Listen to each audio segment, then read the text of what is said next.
BJP. ഭരിക്കുന്ന സംസ്ഥാനങ്ങളിൽ പരസ്യമായി തന്നെ ആയുധ പരിശീലന ക്യാമ്പുകളുമായി തീവ്ര ഹിന്ദുത്വ സംഘടനകൾ ഇപ്പോൾ പിടിമുറുക്കി കഴിഞ്ഞിരിക്കുകയാണ്. യു.പി., മധ്യപ്രദേശ്, ഗുജറാത്ത് തുടങ്ങിയ സംസ്ഥാനങ്ങളിൽ തോക്കുകളടക്കം ഉപയോഗിച്ച് നടത്തുന്ന സൈനിക മാതൃകയിലുള്ള ആയുധ പരിശീലനത്തിന്റെ ദൃശ്യങ്ങൾ ഇപ്പോൾ പുറത്തു വന്നു.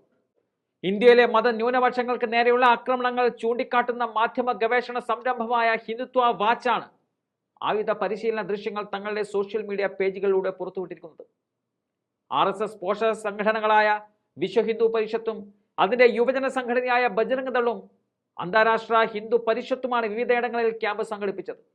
മധ്യപ്രദേശിലെ സെഹോർ നഗരത്തിൽ വിവിധ ആയുധങ്ങളുടെ പരിശീലനത്തിന് ഒരാഴ്ച നീണ്ടു നിൽക്കുന്ന ക്യാമ്പാണ് അവിടെ നടന്നത്. പുറത്തുവന്ന വീഡിയോകളിൽ നിരവധി അംഗങ്ങൾ റൈഫിളുകൾ പിടിച്ച് പരിപാടിയിൽ പങ്കെടുക്കുന്നത് കാണാം. നൂറുകണക്കിന് പ്രവർത്തകരാണ് വെള്ളയും ചാര നിറവുമുള്ള യൂണിഫോം അണിഞ്ഞ് കയ്യിൽ ആയുധങ്ങളും പിടിച്ച് നഗരത്തിലൂടെ മാർച്ച് ചെയ്തത്. രണ്ട് നേതാക്കൾ ഏറ്റവും മുന്നിൽ തുറന്ന കാറിലും അണികൾ പിന്നിലും ആയിട്ടായിരുന്നു മാർച്ച്.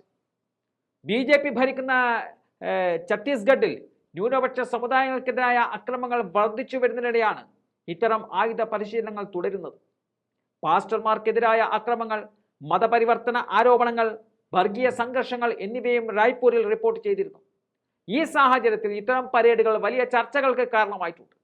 ഇപ്പോൾ പുറത്തു വന്ന ആ വീഡിയോ ദൃശ്യത്തിലേക്ക്.